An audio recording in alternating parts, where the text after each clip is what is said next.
Olá, tudo bem? Estamos aqui com mais um Pod Saúde, seu podcast voltado para o seu bem-estar, estética, mas muito para uma longevidade saudável. Trazendo dicas aqui do seu dia a dia, de como a gente pode, o que a gente pode incluir no nosso dia a dia para ser mais felizes, para ter mais qualidade de vida. Então vem com a gente nesse episódio. Hoje nós vamos falar de um assunto muito importante para toda a população, que é transplante renal. Então eu sou a doutora Viviane Leite, sou médica nefrologista e para quem ainda não sabe, eu sempre reforço, nefrologia é a especialidade que cuida da saúde renal. E o transplante, ele é um assunto muito importante, né? Às vezes a gente vê alguns temas jogados aí na mídia e que traz muitas dúvidas, né? É muito pouco falado ainda, na verdade. A gente precisa falar mais sobre esse tema para que a gente possa tirar as dúvidas, trazer mais pessoas para a doação de órgãos, que é tão importante e salva vidas, né? Então hoje a gente vai falar não só da nossa saúde, mas também de como a gente pode ajudar outras pessoas, tá? E isso traz muita gratidão e traz muito aquela sensação de bem-estar que a gente também vai conseguir ajudando os outros. Então hoje é transplante renal, vem com a gente, eu tô com uma convidada muito querida, a doutora Silvia Marçal. Obrigada por ter aceitado esse convite, estar aqui com a gente nessa manhã. Como é que você está? Eu estou bem, né? Muito bem, graças a Deus, e quero agradecer, né, a oportunidade de estar aqui com você e também a oportunidade de falar de um tema que eu amo, né, que é a minha área de concentração dentro da nefrologia. Então vamos lá para que a gente possa aproveitar essa manhã. Exatamente. Doutora Silvia é também médica nefrologista e ela trabalha muito, né, com transplante renal. Ficou muito tempo na Santa Casa, em Goiânia, e hoje vocês estão mais no HGG, né? Isso, a minha equipe de transplante, nós encerramos as atividades na Santa Casa em 2020 e passamos a estar atuando na equipe, com a nossa equipe, né, no próprio HGG. Que é o Hospital Geral de Goiânia. Exatamente, que é o maior centro hoje, né, transplantador da nossa região. Do Centro-Oeste, ele é realmente um local que a gente tem de referência, né? Exato. Transplante renal, doutora Silvia, ainda assim, tanto para o paciente que tem doença renal crônica, né? Como que você enxerga o transplante na vida desses pacientes? A maioria dos pacientes sabe que existe esse tipo de tratamento, mas infelizmente ainda chegam poucos, né, até os consultórios dos médicos transplantadores. Em função de quê? Em função de falsas divulgações no sentido que todo mundo que transplanta vai sofrer, vai ter problema, vai ter rejeição, o que não é uma verdade, né? Obviamente a gente tem pacientes que vão ter um caminho um pouco mais difícil, mas a gente sabe que é o melhor tratamento para doença renal crônica. Outra coisa que falta, às vezes centros que são do interior terem acesso também a melhores informações para que possam mandarem, né, os seus pacientes para os centros, para que a gente avalie, prepare e dê essa oportunidade para o paciente. Então, acho que um pouco mais de divulgação nos centros de diálise, pelas secretarias de saúde, só vai ter a contribuir aí para que a gente possa trazer mais pacientes de ter a oportunidade de serem avaliados e aqueles que realmente forem adequados, né, do ponto de vista de saúde e tudo, poder ter acesso à terapia. Isso que você falou é muito importante, porque a gente vê, principalmente os pacientes que têm que vir do interior, a dificuldade deles, né, de se locomover para um centro de diálise, que muitas vezes fica 200, 300 quilômetros do seu local de origem, né, de onde moram, e a dificuldade da organização da cidade mesmo, do prefeito, de arrumar transporte tem que ter um motorista, um transporte, né, mesmo no final de semana, para estar levando esses pacientes para fazer a sessão de hemodiálise. Então a gente vê que é uma dificuldade e mesmo assim existe muito pouca movimentação para organizar para esse paciente chegar até um centro transplantador, né? Então acho que vale muito a pena a gente reforçar isso. Para os políticos aí, para os prefeitos, olha só que seria muito melhor, muito mais tranquilo se aquele paciente da sua cidade transplantasse, né? Com certeza. Ele precisa ir numa consulta médica uma vez por mês. Esse fato da logística das secretarias de saúde, e isso ajudaria muito o paciente, porque assim, a grande maioria são pacientes que têm as suas limitações financeiras, né? Então o transporte é caro, a alimentação é cara, e não tem como esse paciente ser transplantado se ele não for avaliado, se ele não fizer os exames adequadamente. E o que a gente vê na prática clínica é exatamente isso, né? O paciente, ele até começa, ele vai uma consulta, você avalia, pede os exames e o paciente se perde. Não consegue fazer os exames. Ele não consegue fazer os exames, ele tem retardo, né, na liberação de pareceres, que também são muito importantes para nós. Isso tudo dificulta. Aí, mediante o tratamento, que já é difícil, né? Muitas vezes o deslocamento, mais as consultas, mais os exames, demoram. E aí o paciente desiste. Passa-se 2, 3 anos, ele volta. E com isso o tempo está indo, né? Começar novamente. E é complicado isso para o paciente. Então, talvez políticas de saúde, né, principalmente dos municípios, né, Viviane, que estão fora da nossa macro-região, fosse interessante para também colocar esses pacientes em condições de transplantarem, porque do ponto de vista financeiro para a saúde, para a cidade, né, é muito mais barato, vamos dizer assim, manter um paciente em transplante do que um paciente sob terapia renal dialítica. Com certeza. E os planos de saúde também já começaram a enxergar dessa forma, né? Que incentivar o transplante é melhor do que ele manter um paciente em tratamento dialítico. E isso, assim, desculpa interromper, mas uma coisa interessante também dentro da grande maioria dos planos de saúde é que quando o paciente tem um doador, todo o preparo do doador, independente se ele tem o convênio ou não, vai junto do bojo do tratamento do receptor. Então isso facilita um pouco para aqueles pacientes que pleiteiam um transplante com doador vivo, né? Então vamos falar um pouquinho para o pessoal essa diferença entre o doador vivo e o doador falecido, né? Porque existe muito essa dúvida. Então explica um pouquinho para o pessoal, doutora Silvia, como que funciona? Como que funciona as duas modalidades? Todo paciente portador de doença renal crônica, né, que tenha condições de ser transplantado, ele pode ser transplantado através de um rim de um doador falecido, aonde dentro dos grandes hospitais as famílias fazem a doação, né, quando são abordadas mediante a morte encefálica de seus familiares, e o governo, através da central de transplante, organiza todo esse transplante. Em que sentido? Seleciona esse doador, faz os exames, coloca os dados do doador em contato com o programa do governo, onde tem todos os receptores, vamos falar da nossa região, né, do estado de Goiás, e ali o doador é colocado e selecionado receptores que tenham aptidão, condições clínicas, imunológicas para receber aquele rim. Então essa é uma modalidade. E o doador vivo, vamos imaginar que eu sou portadora de doença renal crônica, estou em diálise ou até ainda não estou, mas tenho familiares. Uma irmã, um primo, uma mãe, né, que estejam dispostos a doar um rim para mim.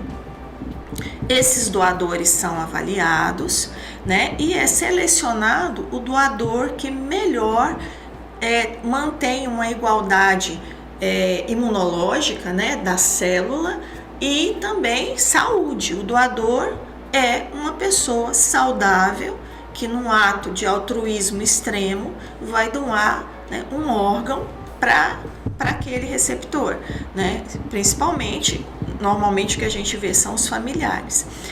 Dentro do doador vivo, nós podemos fazer no pós-diálise, né, que é a grande maioria, E quando o paciente que tem a doença renal vai seguindo a nível de ambulatório e chega-se o momento, já está na hora de preparar para o transplante e ele tem um doador vivo, nós podemos prepará-lo e transplantá-lo antes dele começar a hemodiálise. Isso é o que nós chamamos de transplante preemptivo, né? E todo e qualquer paciente, isso é muito importante que as famílias e os pacientes entendam. Todo e qualquer paciente, ele é inscrito. Se ele tem doador ou não, ele também vai ser inscrito para o doador falecido, que também é mais uma oportunidade de receber um rim. Se sai um rim de um doador falecido, maravilhoso, né? O doador vivo fica lá tranquilo e o paciente vai ter uma qualidade de vida tão excelente quanto. A gente precisa, existe muita dúvida em relação a essa fila, né, do transplante. Isso surgiu muito, aparece, né, aí na mídia quando teve o transplante do Faustão, né, que a gente tem que falar. Que veio, mas ele passou na frente, né? Ele foi priorizado, é porque ele tem dinheiro. Hoje em dia é muito mais sério a política de doação de órgãos, né? Existe todo um sistema relacionado com essa fila de transplante. Como que funciona essa questão de priorização? Tá. Então, eu sempre gosto de colocar para os pacientes e para os familiares que na modalidade, né, principalmente do transplante de rim, não existe fila, né? O que existe é lista. É uma lista. Né? Isso é importante, porque não é ordem de entrada, não é. A Viviane entrou em 2010, eu entrei em 2015, a Viviane vai ser transplantada primeiro. Não. O que existe é uma lista de pacientes portadores de doença renal crônica que foram listados para transplante renal. Então, a partir do momento que surge um doador, o que vai acontecer? Todos os dados de doador e receptor são cruzados e vai ter uma lista aonde eu vou ter o doador em cima com as suas características e os receptores abaixo. Vai estar em primeiro lugar nesta lista o receptor que for mais compatível com aquele doador, né? E em segundo a mesma coisa, e assim sucessivamente. O que define quem recebe um rim? Eu estou em primeiro lugar nessa lista. Ótimo. Silvia, você tomou sangue recente? Silvia, você está infectada? Mesmo eu estando em primeiro lugar, se eu estou sob tratamento de uma infecção, eu não posso receber um transplante, porque eu vou morrer. Né? A infecção vai se espalhar. Então, a Silvia, para esse transplante, ela não pode receber. Vamos ao segundo. O segundo está ok. Ótimo, tranquilo. Então, vamos transplantar. Temos mais um rim. O terceiro sofreu um acidente, está internado. Também não tem condições. E aí, nós vamos triando a lista que o governo nos manda. E nós seguimos estritamente essa lista. Se o primeiro paciente receptor está adequado, o primeiro rim é dele. O segundo está adequado, o segundo rim é dele e pronto, e acabou. Quais são os critérios de desempate? Né? Os critérios de desempate. Eu e Viviane empatamos. Somos imunologicamente iguais ao receptor, ao doador. Temos o mesmo tipo sanguíneo, está tudo certo. Aí entra o quê? Critério de desempate, que é tempo de diálise. Como nós duas fomos iguais em tudo, quem tiver mais tempo de diálise, né, tá fazendo hemodiálise há 5 anos, 10 anos, obviamente vai receber aquele rim, né? Agora, existe o critério maior dentro do transplante renal, que é o que você falou, que é a urgência. O que é a urgência para um transplante de rim? Né? É a necessidade que esse paciente tem por não ter acesso para fazer nem hemodiálise, né, que seria fístula, ele não tem jeito de fazer mais fístula, ele não tem condições de passar catéter, né, e o peritônio também não está adequado. Isso é uma urgência, né, para o transplante renal. Nesse caso, o paciente é priorizado. O transplantador preenche todo um papel e esses dados são postos no sistema e se prioriza esse paciente. A nível de transplante cardíaco, transplante hepático, existem os critérios de urgência e priorização, que são um pouco diferentes dos nossos, mas também vale para os casos extremos. Então, essa questão é realmente para casos extremos. Se o paciente se adequa àqueles critérios, obviamente é uma vida que a gente tem que correr para tentar salvar. Então, diante de uma urgência, né, se o paciente não tiver, se ele não transplantar, a gente tem que entender dessa forma, se ele morre, ele acaba sendo priorizado, né? Então é muito isso.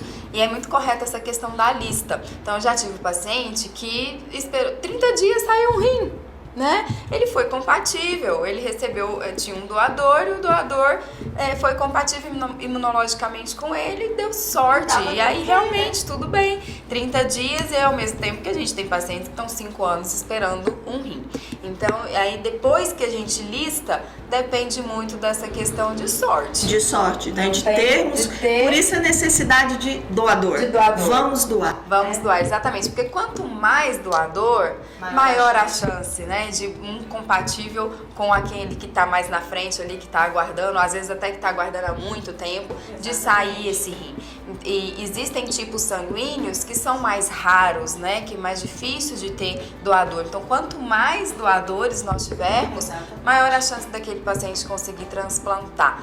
E aí é importante a gente falar dessas doações, né, doutora Silvia? O que a gente vê e nota é a necessidade de se manter campanhas frequentes, né? O mês de doação é o mês de setembro.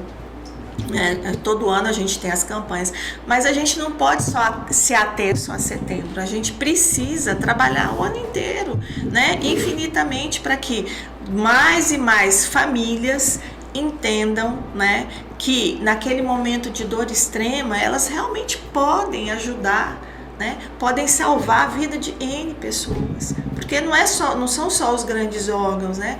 Pode se doar pele, pode se doar osso. Então a gente ajuda, desculpa a expressão, mas mesmo morto nós estamos ajudando. E isso precisa ficar batendo na cabeça das pessoas, porque assim, o que a gente não escuta, a gente esquece. E aí, com a campanha contínua, nós vamos ter mais e mais e mais doadores. E com isso, a gente vai estar tirando pessoas da lista do fígado, da lista do coração, né? O próprio pulmão, que é um transplante que a gente não faz no nosso estado, mas é um transplante assim complexo. E nós temos muito pacientes, né, que estão em lista aí e acabam falecendo durante o processo. Gente, é transplante de pele, é transplante de córnea, é transplante de osso. E tendão, né? Então, assim, várias partes do corpo podem realmente ser utilizadas. E não é que, nossa, mas na hora então que a gente for enterrar aquele ente querido, ele vai estar todo deformado. Não, tudo é feito de uma forma, né, bem criteriosa. A questão é só que vai demorar um pouco mais, né? Talvez assim, questão de um dia ou questão de horas a mais, que ao invés de você enterrar naquele momento, vai demorar um pouquinho mais para que seja feito esse velório, esse enterro. Então a diferença é basicamente essa. E na vida de outras pessoas a diferença vai ser imensa, né? Não tem como nem a gente estimar isso. Da pessoa voltar a atividades trabalhistas, quando é jovem se reintegrar, né, na faculdade, no ensino médio, que a gente tem crianças, adolescentes que são transplantados. E isso é muito bom, né? Isso muda a história daquela pessoa. E a doação é isso, né? Esse ato de amor extremo, de altruísmo, né? De compaixão com o próximo, que é o que eu acho que, assim, depois de toda essa pandemia terrível, esse despertar, né, do ser humano para isso, né? Olha, na minha vida eu posso realmente, de uma forma ou de outra, ou doando um copo, ou doando um rim, ajudar, mudar a vida de alguém. Então, acho que a mensagem que fica, né, de tudo isso é essa caridade para com o próximo, né? E é importante, assim, a gente está sempre fazendo essa divulgação e conversando sobre isso, e alertando a população para pensar nisso, não na hora da dor, na hora do sofrimento, né? Busca essa decisão agora, num bate-papo no almoço da família, de falar assim, olha, eu quero ser doador de órgãos, né? Manifeste, vocalize isso, né? Verbalize isso. Porque tudo bem que a gente sabe que também você pode colocar no seu documento pessoal, sou doador de órgãos, né? Tem como você fazer isso, mas verbalizar isso, expressar isso para os seus familiares, para os seus amigos, é uma garantia de que quando acontecer, se acontecer, eles vão realmente ter essa coragem de doar porque era a sua vontade. Então a gente precisa manifestar isso no nosso dia a dia, né? Olha, eu quero ser doador de órgãos. E o que nós que trabalhamos com transplante, que a gente vê muito, né? As comissões intra-hospitalares, o pessoal que trabalha com a captação, né? Porque eu, enquanto transplantadora, não posso trabalhar com captação. É isso. Quando a pessoa manifesta, né? Fala assim, não, fala disso, você vai morrer, não. Olha, se acontecer, se um momento essa coisa acontecer, que seja trágico, mas assim, eu sou doadora, né? Façam a minha vontade, eu quero ajudar alguém. E assim, a família, gente, segue. A família, você pediu, a sua família, mesmo com aquela dor, com aquela dificuldade, eles vão respeitar a sua vontade, porque você manifestou lá atrás, naquele momento que estava todo mundo alegre, né, como a doutora Viviane disse, e vai ser respeitado. E isso é muito bom, porque incentiva mais e mais pessoas a entender que a doação é uma coisa importante. E no nosso país, a gente tenta ao máximo respeitar a vontade da família, mas principalmente a família respeitar a vontade daquele doador, né? Exatamente. Então, se eu me manifestei, por que não? Né? Mesmo então que seja doloroso. Se manifestar, divulgar, né? E a gente difundir essa ideia, né, da doação. Eu postei um vídeo no Reels, né, na verdade, no TikTok, das crianças fazendo, tanto no Instagram quanto no TikTok, das crianças na hemodiálise, né, fazendo a sessão de hemodiálise, e postaram um vídeo que estava numa trend e isso viralizou. Mas o que chamou a atenção de muitas pessoas falando assim, nossa, mas crianças fazem hemodiálise? Então, fazem, né? Todas as idades, nós temos pacientes com doença renal em todas as idades. Bebês, né? Bebês, né? Crianças, adolescentes, adultos, né? Adultos jovens, adultos mais velhos e todos eles podem transplantar. Existe, lógico, um limite de idade, a gente fala disso daqui a pouco, mas a grande maioria que está fazendo hemodiálise, a hemodiálise o que é, gente? É um tratamento de substituição do rim. Quando o rim não funciona, a gente tem esse tratamento. E dentre os tratamentos, nós temos a hemodiálise, que é o que vai para uma clínica, a máquina limpa o sangue. Nós temos a diálise peritoneal, que é feita através do abdômen, o paciente recebe a máquina em casa e ele mesmo faz a diálise todos os dias, usa a nossa membrana abdominal como um filtro, né? Ele substitui o rim. E nós temos o transplante, tá? E de todas essas terapias, então, de substituição da função renal, nós sabemos, gente, que o transplante, ele contribui muito para a redução da mortalidade dos pacientes, né? Não só a questão da redução da mortalidade, mas um impacto muito importante em qualidade de vida, né? E para aquelas pessoas que têm condições, né, físicas, mentais, a reintegração no sistema laboral, né?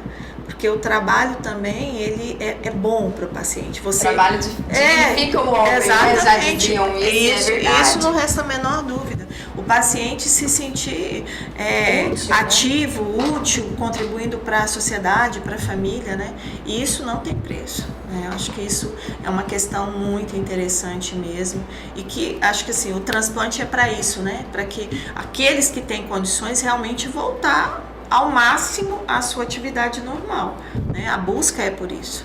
E às vezes muitos pacientes perguntam assim, mas quanto tempo dura um transplante? Vale a pena eu fazer uma cirurgia? Porque, e depois, né? Se durar pouco tempo, 1 ano, 2 anos, 10 anos, o tempo que ele tiver inserido ali com a qualidade de vida, já vai ser muito melhor, né, doutora Silvia? Não pode ficar apegado a esse número, né? Ainda mais que é uma coisa muito individualizada, não é mesmo? Isso. Em relação à questão de sobrevida, né, a gente tem que colocar duas coisas. Existe quanto tempo um rim dura, um rim transplantado, e a sobrevida do paciente, que são coisas distintas, porque às vezes o paciente perde o rim, continua vivo e vai transplantar de novo, né? Então, o que nós temos hoje a nível de estatística, né, são trabalhos que mostram que a maioria dos rins de doador vivo, né, onde o paciente passe o transplante sem intercorrências, a sobrevida hoje é acima de 20 anos, né, 18, 20 anos, desde que o paciente não tenha episódios repetidos de infecção, em coisas que impactem negativamente o rim. Que acompanhe tem que ter o acompanhamento, né? Ah, eu não gosto de médico, então você não pode transplantar, porque você vai ver médico o resto da vida. E os pacientes que recebem rins de doador falecido, a sobrevida desse rim é um pouco menor, mas não menos que 15 anos hoje, né? A gente tem taxas de rejeição muito baixas por conta dos nossos medicamentos, desde que o paciente siga o tratamento, faça as coisas que tem que fazer, exercício físico, nada de tabagismo, né? Bebida alcoólica, tentar restringir ao máximo mesmo, porque tem as interações com as medicações, procurar fazer alguma coisa que o agrade do ponto de vista lúdico, que isso é saúde, né? E todo esse bojo de atividades, manter esse paciente e o rim por mais e mais tempo. Isso é super importante. Então, assim, acho que o paciente não deve se apegar a essa questão de tempo. Pode acontecer de o rim não durar, de a gente ter intercorrências graves, você perder o rim dias após o transplante. Como pode acontecer do paciente ter 30, 40 anos de transplante? A gente tem paciente, né, aqui no estado de Goiás que transplantaram em São Paulo há anos, então aí, né? Então é isso que o paciente tem que se ater. Ah, eu perdi o rim. Você é esclarecido quando você vai transplantar que tem possibilidade de ter intercorrências e você voltar para a sua modalidade anterior. Então vamos aproveitar o que está sendo dado naquele momento, né?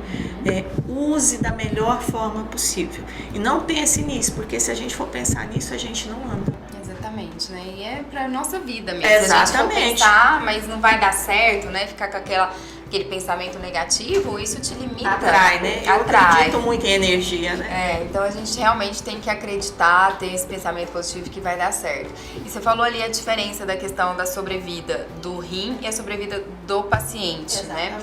E em relação às outras modalidades, a sobrevida do transplantado ainda é melhor. Ainda é melhor. Ainda. Então isso é importante, gente, né? Aquele paciente que está na dúvida se entra na fila do transplante ou não, saiba que doença renal crônica é um fator de risco, né, para mortalidade, para comorbidades, para um risco de infarto, de AVC e de derrame, né? E transplantar, ele reduz esse risco. Então, transplantar, o paciente transplantado, ele tem uma sobrevida maior, né? Com certeza. Então, são informações, porque tem muitas dúvidas, né, doutora Silvia? São imensas, tem né? muitas dúvidas e a gente precisa trazer isso. Então, o objetivo desse podcast é exatamente esse, a gente esclarecer, tornar isso mais acessível, trazer assuntos aqui que a gente possa ajudar a população na tomada de decisões, né? Contribuir mesmo para a saúde. Isso é saúde, né? E principalmente, assim, uma coisa que eu sempre falo para os pacientes que eu estou avaliando, procure conversar com pessoas sobre o transplante, vamos falar especificamente do transplante, com pessoas que tenham conhecimento. Não é só conversa de corredor, conversa de porta de consultório, porque assim, muitos pacientes que estão ali vão trazer coisas muito amargas, muito sofridas. Não é que não sejam realidade, não é que ele não teve o sofrimento, mas tem um viés, né? Então, o paciente que está sendo preparado, ele precisa ter conhecimento para decidir por si mesmo, né? E não porque a Viviane falou, nossa, eu transplantei, foi horrível. E não transplanta. Não é assim. Você tem que tomar a sua decisão mediante fatores que são palpáveis, plausíveis, que os médicos, né, os enfermeiros, os psicólogos que trabalham na área de transplante possam realmente te esclarecer. Então, eu estou à disposição, né, de quem quiser perguntar, tiver alguma dúvida. A gente está aí para fazer isso pelo transplante de rim.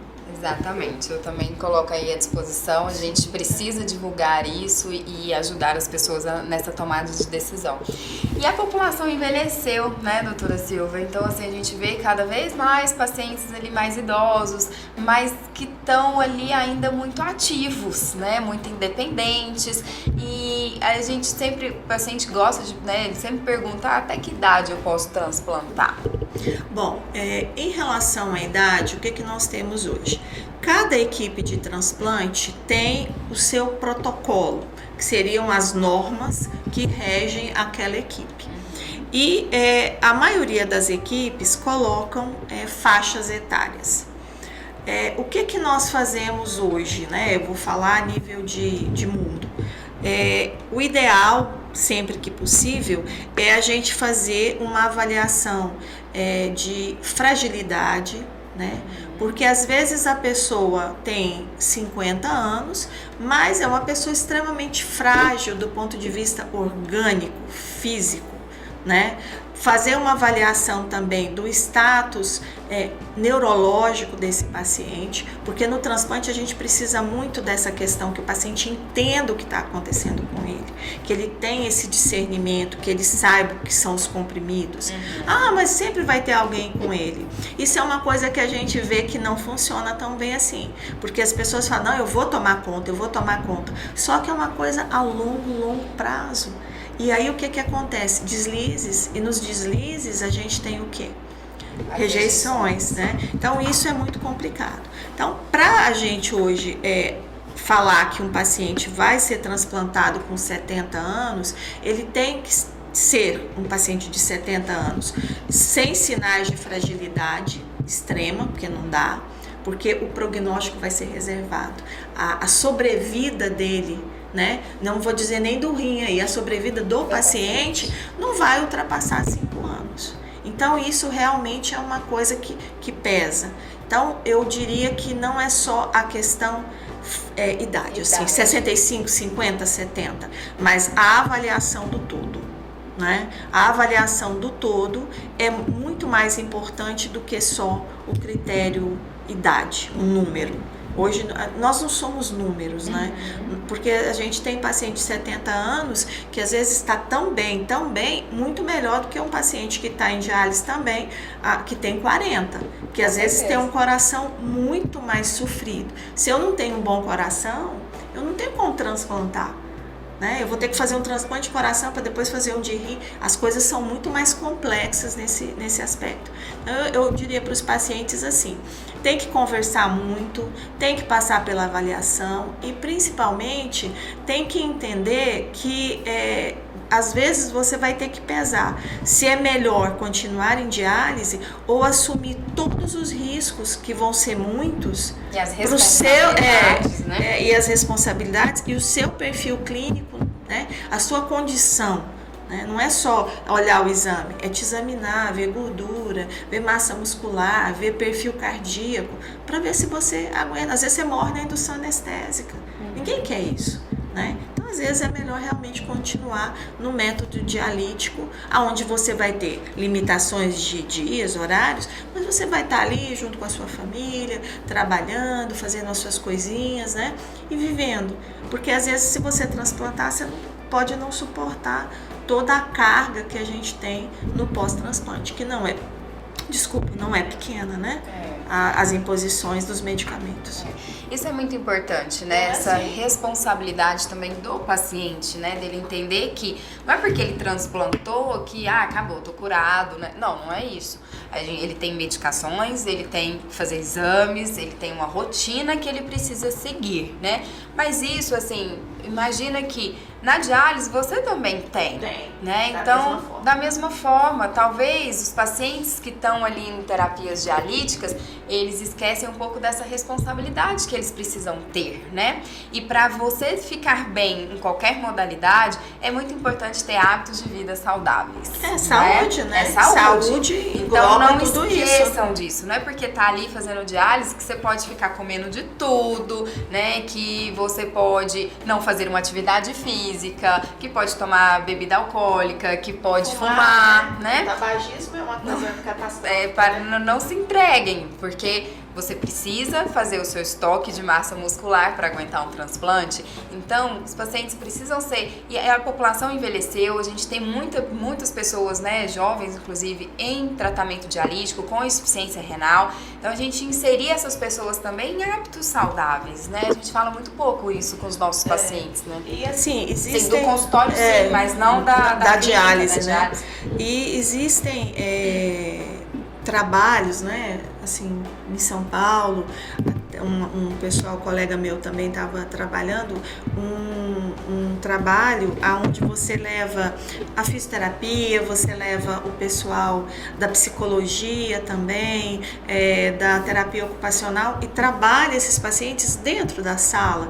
Lógico, com pequenas atividades, né? Porque a gente tem a limitação das agulhas e tudo mais, mas assim, isso tem para criar esse hábito, né? Saúde, vamos trabalhar, dá para mexer o músculo, dá para mexer a perna, para que o paciente alerte, que você vê se dentro da sala ele faz, mesmo que seja pouco, por que ele não pode?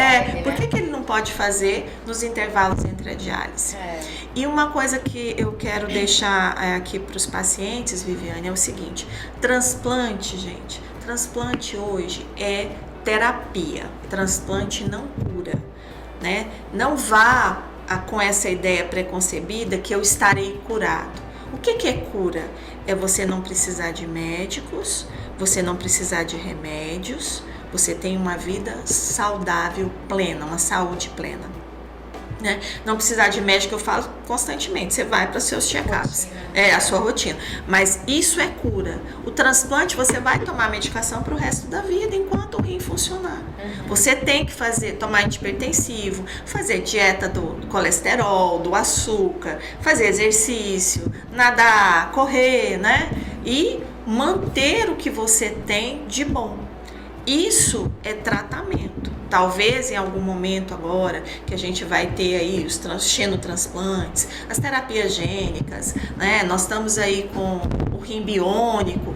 São coisas que estão vindo, mas ainda vai demorar um pouquinho. Então até lá vamos usar o que a gente tem de melhor, né? Então acho que isso é importante que o paciente entenda.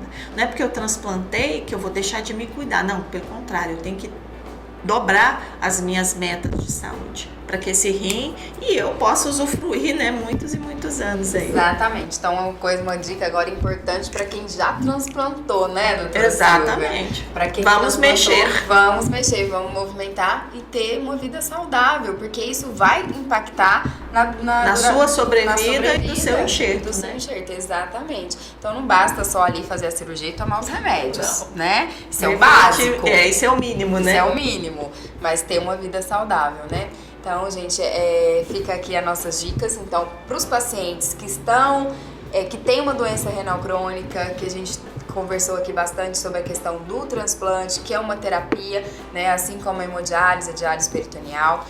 Falamos aqui também para os pacientes transplantados da importância de ter hábitos saudáveis. Não se apeguem a uma data, né? Vai durar só isso. Não, depende muito de você. Então, você tem seu médico ali que vai estar te apoiando, te ajudando, mas depende muito de você. Perguntem-se hoje o que eu estou fazendo pelo meu rim, o que eu estou fazendo pela minha saúde, né? Exato. Então, todos nós estamos em busca de saúde e vocês também têm que correr atrás disso, tá? E também para a população geral. Fica aqui o nosso recado, que sejam doadores. Né, doutora Silvia? A gente precisa, né? Então, que essas pequenas informações que nós demos toquem, né? Toquem o coração, o entendimento, a boa vontade, né? Para ajudar o próximo. Gente, avisa a família. Se vocês avisarem, eu sou doador, vocês não imaginam a quantidade de pessoas que vocês vão estar ajudando. E com isso aumenta a doação e a gente tira mais e mais gente de diálise, né? Pacientes com fígado ruinzinho. Então vamos lá, vamos ajudar, vamos ampliar essa rede que a gente tem aí de tanta ajuda que está sendo vista aí no nosso país, né? Isso é verdade. E como que faz para o paciente chegar até vocês, até a equipe transplantadora? Hoje, o governo, a Secretaria Estadual de Saúde criou um programa muito interessante. Nas clínicas de hemodiálise, para todas as clínicas, foi enviado um formulário, né, que os médicos da hemodiálise preenchem com os dados do paciente e solicitam uma consulta para as equipes de transplante do HGG ou da Santa Casa, que é um outro centro transplantador também. O HC, né, desculpa. Então, assim, a gente tem hoje o HGG, o HC e a Santa Casa. Existem algumas instituições privadas que ainda estão aí caminhando. E aí o médico solicita e a assistente social encaminha online essa solicitação para a central de transplante. Tudo se acumula lá. E a central faz o quê? Ela, pelos caminhos da própria secretaria, manda os pedidos de consulta para os centros transplantadores. E uma vez que os pedidos chegam, os núcleos de regulação vão ligar para os pacientes e falar, sua consulta está marcada para tal data, né? Se o paciente é um paciente de consultório, o médico que está ali no consultório preenche os papéis e o paciente depois encaminha aquela solicitação com os documentos também via online para a central de transplante e é agendado. Né? Então o próprio paciente também pode agendar essa consulta, desde que só que ele precisa do formulário. O médico preenche o formulário e o paciente tem o endereço online aonde ele vai fazer o quê? Não vai papel, né? Vão só os PDFs, PDF dos documentos e da solicitação do médico. E aí ele vai receber o telefonema falando, sua consulta está marcada para determinada data em tal centro. Se existe, por exemplo, preferência do médico, se não, olha, eu sou colega da doutora Maria e eu quero que consulte no Hospital São João, ele pode escrever, isso é tranquilo. Ou se o próprio paciente tem algum médico que ele gostaria de ser avaliado por, ele pode colocar, né? Pede para o médico dele colocar e vai certinho. Não existe isso, assim, a secretaria e a central de transplante têm feito um trabalho maravilhoso nesse sentido. Então é só, né, os pacientes que têm bons critérios, que possam ser transplantados, solicitar. E as clínicas estão se movimentando a cada dia, estão entendendo melhor o processo e os pacientes estão chegando. Exatamente. Né? Então é super fácil, né? O formulário ele é muito simples, né? Praticamente o nome ali, telefone do paciente, os dados gerais, falando que tem a doença renal crônica, se dialisa ou não, tá? É bem simples e ali já tem todo o contato da onde você encaminhar o seu paciente. Você coloca ali o nome da equipe, se tiver uma escolha, se não, a própria regulação vai definir. Então é fácil, né? Não precisa ir com os exames, tá, gente? Então vocês vai ser a primeira consulta, o médico transplantador vai solicitar todos os exames que forem necessários, e aí a gente conta novamente com a Secretaria de Saúde, né, com os prefeitos dos municípios, para que fortaleçam essa questão e facilitem essa realização de exames, né? Que é um gargalo hoje, né? No Hospital das Clínicas, pelo menos em São Paulo, a gente fazia um carimbo, né? O paciente tinha lá, transplante renal, é prioridade para tudo, ele tem que fazer o risco cirúrgico, dele é prioridade. Então a gente tem que entender isso. Os outros hospitais precisam se movimentar, não sei se a HGG tá dessa forma. O risco cirúrgico, por exemplo, é uma coisa que a gente tem conseguido de maneira bem rápida. Porque assim, o paciente do transplante, né, ele precisa ser realmente priorizado e vem desde a realização dos exames, consulta e tudo. E eu espero que mais pessoas tenham se sensibilizado, que tenham criado coragem, né, para enfrentar esse desafio aí, esse caminhada até um transplante, que mais pessoas tenham se sensibilizado em ser doadores. Então esse foi o nosso objetivo aqui, esclarecer, trazer essas informações para vocês.